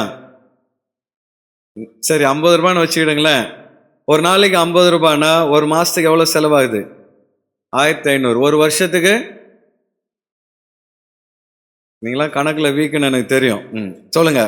ஒரு மாசத்துக்கு 1500 ரூபானா ஒரு வருஷத்துக்கு எவ்வளோ? 18,000 ரூபாய். நீங்க நினைக்கலாம் 50 ரூபாய் பூ தானேன்னு சொல்லி, ஆனா ஒரு வருஷத்துல பூக்காக எவ்வளவு செலவு பண்றீங்க? 18,000. புரியுதா உங்களுக்கு? அப்போ அந்த ஒரு செலவை குறைச்சிங்கனாவே ஒரு கடன்ல இருந்து நீங்க இது ஒரு உதாரணத்துக்கு தான். எல்லாரும் டெய்லி பூ வாங்குறது இல்லை, ஒரு உதாரணத்துக்கு தான். ஒரு நாளைக்கு 10 காஃபி குடிக்கிறீங்க, ஒரு காஃபிக்கு எவ்வளவு செலவாகுது? 10 ரூபாய் செலவாகுமா? ஒரு 100 ரூபாய் செலவாகுதுன்னு வச்சுக்கோங்களேன். அது 2 காஃபியா குறைச்சிங்கன்னா ஒரு நாளைக்கு ஒரு 50 ரூபாய் மிச்சம் பண்ணீங்கன்னா ஒரு வருஷத்துல 18,000 மிச்சம். புரியுதா உங்களுக்கு? நீங்க உட்கார்ந்து எதெல்லாம் வீணா செலவாகுதுன்னு கணக்கு பண்ணி வீண் செலவுகளை குறைப்பீர்கள் என்றால் அதன் மூலமாக ஒரு வருமானம் உங்களுக்கு மீதியாகும். புரியுதா உங்களுக்கு? அடுத்து வேதம் சொல்கிற ஆலோசனை என்னன்னு பாத்தீங்கன்னா, கூடுதல் வருமானத்துக்காக உழையுங்கள். இப்ப இருக்கிற வருமானம் போதவில்லை என்றால் எக்ஸ்ட்ரா இன்கம் வருவதற்கு நான் என்ன செய்ய முடியும்? வேதத்திலே 1 தெசலோனிக்கர் 4வது அதிகாரம் 11, 12வது வசனங்களில் பவுல் இந்த ஆலோசனையை விசுவாசிகளுக்கு சொல்கிறார். வாசிங்க பார்க்கலாம். புறம்பே இருக்கிறவர்களை, சபைக்கு வெளியே இருக்கிறவர்களை குறித்து யோக்கியமாய் நடந்து, அவர்களுக்கு முன்பாக நான் யோக்கியமாய் நேர்மையாய் நடந்து ஒன்றிலும் உங்களுக்கு குறைவில்லாது இருக்கும்படி. கரங்களை வைத்து ஒரு அல்லேலூயா சொல்லலாமா? எல்லாரும் சொல்லுங்க. ஒன்றிலும் நான் குறைவில்லாமல் இருக்க வேண்டும். இன்னும் சுருக்கமா சொன்னா, எனக்கு குறையே இருக்கக்கூடாது. கொஞ்சம் பேர் சொல்ல மாட்டேன்றீங்க. நான் எதிலும் குறைவுபடக்கூடாது. அதுதான் உங்களை குறித்த ஆண்டவருடைய விருப்பம். அல்லேலூயா. உங்க குடும்பத்துல எதுவும் குறையக்கூடாது, ஒன்றிலும் குறைவில்லாது இருக்கும்படி. அடுத்து அங்க வேதத்தில் என்ன ஆலோசனை சொல்லப்பட்டிருக்கிறது? உங்கள் சொந்த அலுவல்களை பார்க்கவும், உங்கள் சொந்த கைகளினால் வேலை செய்யவும் வேண்டும் என்று உங்களுக்கு புத்தி சொல்கிறோம். ஹல்லேலூயா. ஆண்டவர் இங்க என்ன சொல்றாரு? நீங்கள் உங்கள் சொந்த கைகளினால் வேலை செய்து வருமானத்தை பெருக்குங்கள் என்று சொல்லுகிறார். உதாரணத்துக்கு நான் சொல்றேன். ஒரு ஃபேமிலியில 4 பேர் இருக்கிறீங்க. கணவர், மனைவி, 2 பிள்ளைகள். பிள்ளைங்க படிச்சுட்டு வேலைக்கு போகாம வீட்டில் சும்மா இருக்கிறாங்க. மனைவி ஹவுஸ் ஒய்ஃபா இருக்கிறாங்க. கணவர் ஒருவருடைய வருமானத்தில் குடும்பம் நடந்து கொண்டிருக்கிறது என்றால் கடனை அடைப்பது சிரமம். அப்போ என்ன பண்ணணும்? பெற்றோர்கள் பிள்ளைகள்கிட்ட உட்கார்ந்து, பிள்ளைகளா நமக்கு இவ்வளோ கடன் இருக்கு, நீ படித்து முடிச்சுட்ட, இனிமேல் கொஞ்சம் நல்ல வேலையை பார்த்து போன்னு சொல்லி பிள்ளைகளுக்கு ஆலோசனை சொல்ல வேண்டும். அதே போல அந்த மனைவி நன்றாய் படித்திருக்கிறார்கள் என்றால் வீட்டு வேலை போக மற்ற நேரங்களில் ஒரு டியூஷன் எடுக்கலாம். அங்கே சுற்றி இருக்கிற பிள்ளைகளுக்கு ஒரு டியூஷன் எடுத்து ஒரு எக்ஸ்ட்ரா இன்கம் வர வைக்கலாம். அல்ல நல்ல கை வேலை தெரிந்தவர்கள், நல்ல டெய்லரிங் போன்ற கை வேலை தெரிந்தவர்களாக இருந்தால் பக்கத்தில் இருக்கிற டெய்லர்கிட்ட போய் கொஞ்சம் துணிகள் வாங்கிட்டு வந்து இவங்க தைத்து கொடுக்கலாம். சுற்றி இருக்கிறவங்களுக்கு தைத்து கொடுக்கலாம். அதாவது ஏதாவது ஒரு வகையில் கூடுதல் வருமானத்துக்கு நீங்கள் முயற்சி செய்வீர்கள் என்றால் அந்த வருமானத்தின் மூலமாக ஒரு கடனை அடைக்க முடியும். புரியுதா உங்களுக்கு? இது உங்க ஃபேமிலி சிச்சுவேஷன் உங்களுக்கு தான் தெரியும். அப்போ நாம் எந்த வகையில் கூடுதல் வருமானம் பெறலாம் என்று யோசித்து நீங்கள் செய்ய வேண்டும். கடைசியாக ஒரு ஆலோசனை சொல்லி முடிக்கிறேன். கடனை திட்டமிட்டு செலுத்துவீர்கள் என்றால் எவ்வளவு பெரிய கடனாக இருந்தாலும் அதிலிருந்து நிச்சயமாய் மீண்டு வர முடியும். சங்கீதம் 37:21 வேதம் சொல்கிறது. எல்லோரும் சேர்ந்து வாசிங்க பார்க்கலாம். துன்மார்க்கன் கடன் வாங்கி செலுத்தாமற் போகிறான், நீதிமானோ இறங்கி கொடுக்கிறான். துன்மார்க்கன் கடன் வாங்கி திரும்ப அதை செலுத்தாமல் போகிறான், நீதிமானோ வாங்கின கடனை மனம் இறங்கி திரும்ப கொடுக்கிறான். ஹல்லேலூயா. அப்ப கடன் வாங்கிட்டா என்ன பண்ணிடணும்? கொடுத்தணும். அதுதான் வேதம் நமக்கு சொல்லுகிற கட்டளை. அப்ப கடனை அடைப்பதற்கு ஒரு சிம்பிள் வழி உங்களுக்கு சொல்லித்தரேன். உங்களுக்கு ஏற்கனவே நான் சொல்லி கொடுத்தது தான். முதல்ல எல்லா கடனையும் லிஸ்ட் எடுங்க. யார் யார் கையில் எவ்வளோ கடன் வாங்கியிருக்கிறீங்க, புரியுதா? அந்த கடனில் அதிக வட்டி கொடுக்குற கடன் எது, குறைந்த வட்டி கொடுக்குற கடன் எதுன்னு சொல்லி ஒரு லிஸ்ட்டை முதல்ல எடுத்துருங்க. எடுத்த பின்பு அந்த லிஸ்ட்ல கடனை 2 வகையாய் பிரியுங்கள். சில்லறை கடன், பெரிய கடன். புரியுதா உங்களுக்கு? எல்லா கடனையும் லிஸ்ட் எடுத்துட்டு சின்ன சின்ன கடன்கள் எது, பெரிய கடன்கள் எதுன்னு சொல்லி 2ஆய் பிரியுங்கள். இப்போ பெரிய கடனை முதல்ல அடைக்கணுமா, சில்லறை கடனை முதல்ல அடைக்கணுமா? எந்த கடன்? பெரிய கடனை முதல்ல அடைக்கணும்னு ஒரு சிலர் சொல்றீங்க. கிடையாது. பெரிய கடன் கொடுத்தவன் பொறுமையா இருப்பான். இந்த 1000 ரூபாய் 500 ரூபாய் கொடுத்தான் பாருங்க, போகும்போதெல்லாம் பிரதர் எப்போ கொடுக்க போறீங்க அந்த 500 ரூபாய, மானத்தை வாங்குவான். அதனால என்ன பண்ணுங்க, இந்த சில்லற கடன் எல்லாம் முதல்ல என்ன பண்ணிடுங்க, 500 ரூபாய் 1000 ரூபாய் 2000 வாங்கியிருக்கீங்களா, அதெல்லாம் முதல்ல கொடுத்து முடிச்சிடுங்க. இந்த பெரிய கடன் வாங்கியிருக்கீங்கள, அவங்ககிட்ட போயிட்டு, சார் கொஞ்சம் கொரோனானால நெருக்கடி ஆயிடுச்சு, ஆனால் எங்கள் வேதம் சொல்லுது கடன் வாங்கிட்டா திரும்ப கொடுக்கணுன்ட்டு, எனக்கு கொஞ்சம் டைம் கொடுத்தீங்கன்னா உங்கள் கடனை நான் அடைப்பேன் என்று அவங்ககிட்ட போயிட்டு பேசுங்க. பேசினா அவன் ஒத்துக்கிடுவானா ஒத்துக்க மாட்டானா? நிச்சயமாக ஒத்துக்குவான். ஏன்னா கடனை அடைக்கணுன்ற எண்ணம் நமக்கு இருப்பதை அவன் புரிந்து கொண்டால் நிச்சயமா டைம் கொடுப்பான். இப்போ இந்த பெரிய கடனை ரெண்டா பிரிங்க. அதிக வட்டி கொடுக்கிற கடன், குறைந்த வட்டி கொடுக்கிற கடன். கிரெடிட் கார்டு யாராவது வாங்கி கடன்ல மாட்டிக்கிட்டீங்கன்னா உங்களுக்கு நான் எச்சரிப்பா சொல்றேன், முதல்ல அந்த கடனை அடைத்து கார்டை என்ன பண்ணிடு, கட் பண்ணி போட்டுரு. வாலிப பிள்ளைகளுக்கு சொல்றேன், இப்பவே நிறைய பிள்ளைங்க கிரெடிட் கார்டு வாங்கி கத்திட்டு ஆரம்பிச்சிட்டீங்க இந்த வயசுலயே. கிரெடிட் கடன் இருந்தால் கிரெடிட் கார்டு கடனை முதல்ல அடைச்சு கட் பண்ணிடு. ஹையஸ்ட் வட்டி அதுதான், 35% வட்டி போடுறான். அதிகமான வட்டி கொடுக்கிற கடன் அதுதான். முதல்ல அதுல இருந்து வெளியே வாங்க. அதுக்கப்புறம் அதிக வட்டி கொடுக்கிற கடனை அடைத்து குறைந்த வட்டி கொடுக்கிற கடனை வாங்க. சில கடன்கள் வட்டி இல்லாமல் கொடுத்திருப்பார்கள், அப்படி இந்த காலத்துல இருக்கிறாங்க. அவங்க யாருன்னு பார்த்தா உங்களை நேசிக்கிற நண்பர்கள், உறவினர்கள். அவங்க கிட்ட போயிட்டு, என் ஆபத்துக்கு நீங்க உதவி செஞ்சீங்க, கண்டிப்பா நான் உங்க கடனை அடைப்பேன், எனக்கு கொஞ்சம் தவணை கொடுங்கன்னு சொல்லி அவங்க கிட்ட கேட்டுட்டு ஒவ்வொரு கடனா நீங்க அடைப்பீர்கள் என்றால், திட்டமிட்டு அடைப்பீர்கள் என்றால், ஆண்டவர் எல்லா கடன்ல இருந்து நீங்க மீண்டு வர நிச்சயமாய் உங்களுக்கு உதவி செய்வார். கர்த்தரால் கூடாத அதிசயமான காரியம் ஒன்றுமில்லை. ஹல்லேலூயா. அதே நேரத்தில் எவ்வளவு கடன் இருந்தாலும் கர்த்தரை நீங்கள் கனம் பண்ணி கர்த்தருக்கு செலுத்த வேண்டிய காணிக்கை தசம பாகங்களை செலுத்துவீர்கள் என்றால் ஆண்டவர் அந்த கடன்ல இருந்து மீண்டு வர நிச்சயமாய் உதவி செய்வார். ஹல்லேலூயா. அமெரிக்காவில் வில்லியம் அப்படின்னு சொல்லி ஒரு வாலிபன், 16 வயசு. அந்த சின்ன வயசுல ஒரு சோப் கம்பெனி துவங்கினான். ஆனா அவனுக்கு எக்ஸ்பீரியன்ஸ் இல்லாதனால அந்த கம்பெனி ஃபெயிலியர் ஆயிடுச்சு. அப்போ மறுபடியும் அவன் வேலைக்கு போக வேண்டிய சூழ்நிலை. வேலை நிமித்தம் நியூயார்க் பட்டணத்துக்கு அவன் வந்தான். அங்க வந்த பொழுது பக்கத்தில் இருந்த ஒரு சர்ச்சுக்கு போக ஆரம்பித்தான். அங்க போய் வேதத்தை குறித்து அறிந்து, கர்த்தரை அறிந்து வேதத்தை வாசிக்க துவங்கினான். யாக்கோபு என்ன செய்தாரு, ஊரை விட்டு ஊரு போய் தன் அண்ணனுக்கு பயந்து ஓடும் பொழுது ஒரு பொருத்தனை பண்ணுகிறார். தேவரீர், நீர் எனக்கு தரும் எல்லா வருமானத்திலும் உமக்கு தசமபாகம் செலுத்துவேன்.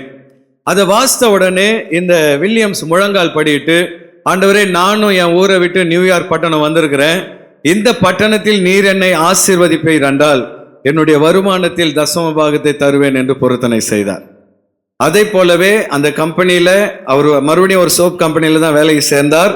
அந்த கம்பெனியில கர்த்தர் நல்ல நிலைக்கு அவரை கொண்டு வந்தார். 1806 வருடம் அந்த கம்பெனி ஓனர் சொன்னாரு, தம்பி, நான் கம்பெனியை சேல் பண்ணிட்டு நான் வேற ஊருக்கு போக போறேன், நீ வேற வேலையை பார்த்துக்கொள் என்று சொன்னார்.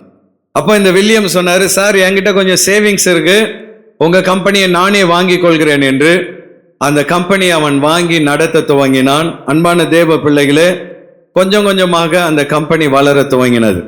ஆண்டவருக்கு அவர் கொடுத்த பொருத்தனையின்படி தசம பாகங்களை செலுத்தி கொண்டு வந்தார். ஒரு காலகட்டத்தில் அந்த கம்பெனி வளர்ந்த பொழுது தசம பாகத்தை விட 5 மடங்கு தேவனுக்கு கூடுதலாய் கொடுக்க துவங்கினார். இன்றைக்கு அந்த வில்லியமுடைய கம்பெனி 221 நாடுகள்ல இருக்கிறது. 500 கம்பெனி வைத்திருக்கிறார். ஒரு வருஷத்துக்கு 900 கோடி வருமானம் வருகிறது. அவருடைய ப்ராடக்ட்ல தான் காலையில பல் விளக்கிட்டே வந்தீங்க. அவருடைய பேர் தான் வில்லியம் கோல்கேட். அவர் பேர் என்ன? William Colgate. இந்த கோல்கேட் கம்பெனி உலகம் முழுவதும் இன்னைக்கு 500 கம்பெனிகளாய் பெருகி இருக்கிறது. இன்றைக்கும் அவர்கள் கர்த்தருக்கு முதலிடம் கொடுக்கிறார்கள். ஒரு அல்லேலூயா சொல்லலாமா? நீங்க எவ்வளவு பெரிய கடன்ல இருந்தாலும் நீங்க யாக்கோபை போல தேவனோடு உடன்படிக்கை செய்து ஆண்டவரை உங்கள் வாழ்க்கையின் முதலிடத்தில் வைப்பீர்கள் என்றால் எல்லா கடன்ல இருந்து நீங்கள் மீண்டு வர கர்த்தர் உதவி செய்வார். கடனிலிருந்து மீண்டு வருவது மாத்திரமல்ல, கடன் கொடுக்கிற நிலையில் கர்த்தர் உங்களை ஆசீர்வதிப்பார். பக்கத்தில் உங்க கை கொடுத்து சொல்லுங்க, நீங்களோ அநேகருக்கு கடன் கொடுப்பீர்கள், நீங்கள் கடன் வாங்க மாட்டீர்கள். அந்த லெவலுக்கு வரணும்னு எத்தனை பேர் ஆசைப்படுகிறீர்கள்? கர்த்தர் நிச்சயமாய் செய்வார். அல்லேலூயா. வந்து எல்லாரும் எழும்பி நின்று கொஞ்ச நேரம் ஆண்டவர் சமூகத்திலே நம்மை ஒப்பு கொடுத்து கர்த்தரை மகிமைப்படுத்துவோம். இந்த கொரோனா பீரியட்லையும் பல நெருக்கடி மத்தியிலையும் கர்த்தர் நம்மை நடத்தி வந்திருக்கிறார். இதுவரை நடத்தின தேவன் தொடர்ந்து நம்மை நடத்துவார். விசுவாசத்தோடு கரங்களை தட்டி ஹல்லேலூயா, இதுவரை எங்களை நடத்தின ஆண்டவரே உமக்கு நன்றி, இனியும் நீர் எங்களை நடத்த போவதற்காக உமக்கு ஸ்தோத்திரம் என்று சொல்லி ஒரு 2 நிமிடங்கள் எல்லாரும் அப்பாவை ஸ்தோத்திரம் பண்ணுவோமா?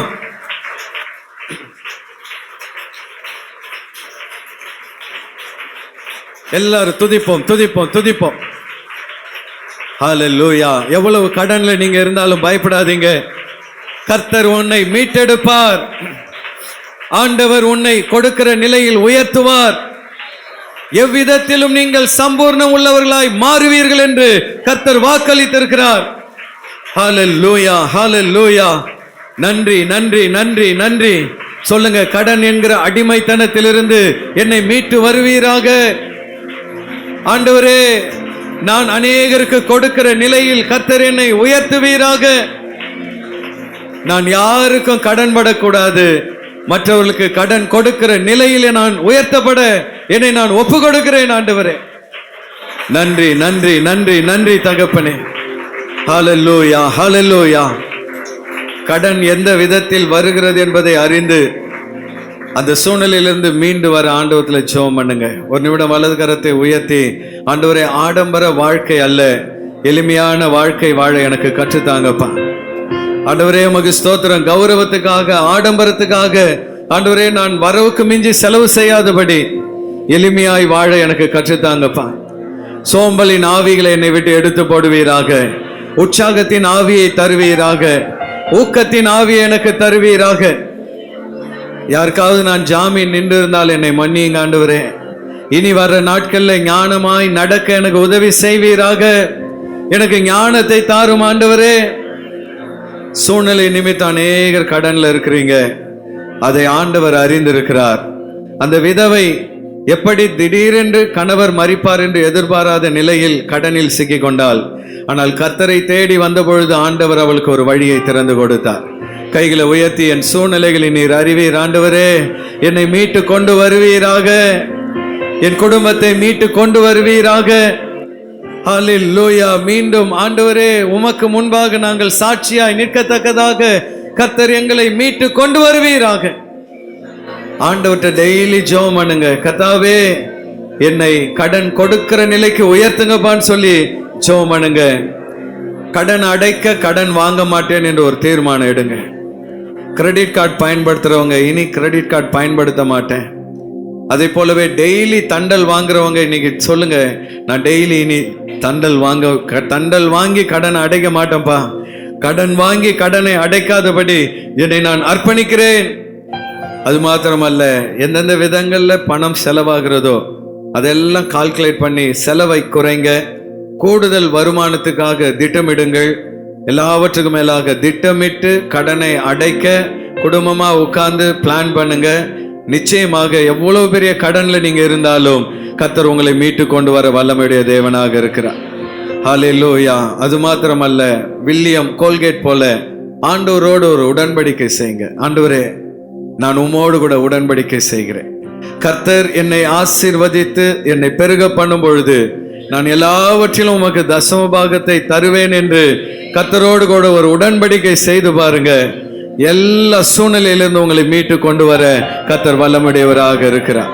இந்த காலை வேளையிலே ஆண்டவரே, இந்த வசனத்தின்படி என்னை ஆசீர்வதியும் என்று நம்மை ஒப்பு கொடுப்போம். கர்த்தர் நம்மை ஆசீர்வதிப்பார். கண்களை மூடி நாம் ஜெபம் பண்ணுவோம். நல்ல தெய்வமே, இந்த அருமையான காலை வேலைக்காக நன்றி செலுத்துகிறோம். அப்பா, இந்த வேலையிலே கூட ராஜா ஆண்டவரே, கடன் இல்லாத ஒரு வாழ்வு எப்படி வாழ வேண்டும் என்று ஆண்டவரே எங்களுக்கு கற்றுக் கொடுத்தீர். ஆண்டவரே, அதன்படி நாங்கள் நடக்க ஆண்டவரே உதவி செய்வீராக. அப்பா, கடன் இல்லாத வாழ்க்கைக்கு முதலாவது நாங்கள் பிரயாசப்பட கர்த்தர் எங்களுக்கு உதவி செய்வீராக தகப்பனே. ஆண்டவரே, நாங்கள் அது மட்டும் இல்லாமல் அப்பா உம்மோடு ஒரு உடன்படிக்கையில் இருக்க உதவி செய்யுங்க தகப்பனே. அப்பா ஆண்டவரே, வீணான செலவுகளை ஆண்டவரே செய்யாதபடி எங்களுக்கு உதவி செய்யுங்க. ஆண்டவரே, அப்பா தேவையில்லாத காரியங்களுக்கு அப்பா கடனை வாங்காதபடிக்கு கர்த்தர் எங்களுக்கு உதவி செய்வீராக ராஜா. ஆண்டவரே, ஆடம்பரியமான காரியங்களை நோக்கி அல்ல ஆண்டவரே, அப்பா உம்மை நோக்கி ஓடுகிறவர்களா இருக்க எங்களுக்கு உதவி செய்வீராக தகப்பனே. ஆண்டவரே, அனுதினமும் உம்மோடு அப்பா யாக்கோபு உடன்படிக்கை செய்தது போல ஆண்டவரே நாங்களும் அப்பா உம்மோடு உடன்படிக்கை செய்கிறவர்களா இருக்க உதவி செய்யுங்க தகப்பனே. அப்பா தேவையில்லாத காரியங்களை ஆண்டவரே நாங்கள் அப்பா செலவுக்கு ஆண்டவரை செய்யாதபடி ஆண்டவரே தேவையானவர்களை செய்ய கர்த்தர்களுக்கு உதவி செய்வீராக தகப்பனே. ஆண்டவரே அனுதினமும் அப்பா உமக்காக ஆண்டவரை உழைக்கிறவர்களாய் உமக்காக ஓடுகிறவர்களாக இருக்க உதவி செய்யுங்க தகப்பனே.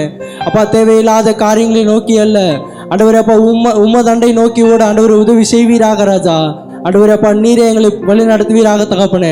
ஆண்டவரே அப்பா நாங்கள் ஆண்டவரை கடன் வாங்குகிறவர்களா இல்லாமல் ஆண்டவரே அப்பா மற்றவர்களுக்கு கடன் கொடுக்கிறவர்களாய் மாற ஆண்டவரே அப்பா எங்களுக்கு உதவி செய்வீராக. ஆண்டவரே அப்பா நீர் ஆண்டவரை செய்த உதவியை நாங்கள் மறந்து ஆண்டவரை ஓடிவிடாமல் அப்பா உம்மது அண்டையில் ஆண்டவரை காத்திருக்க உதவி செய்யுங்க தகப்பனே. ஆண்டவரே அப்பா உம்முடைய கரத்தில் எங்களுக்கு முழுமையாய் தருகிறோம். நீரே பொறுப்பெடுத்து ஆளுகை செய்யுங்க. இயேசுவின் நாமத்தில் ஜெபிக்கிறோம் நல்ல பிதாவே, ஆமென்.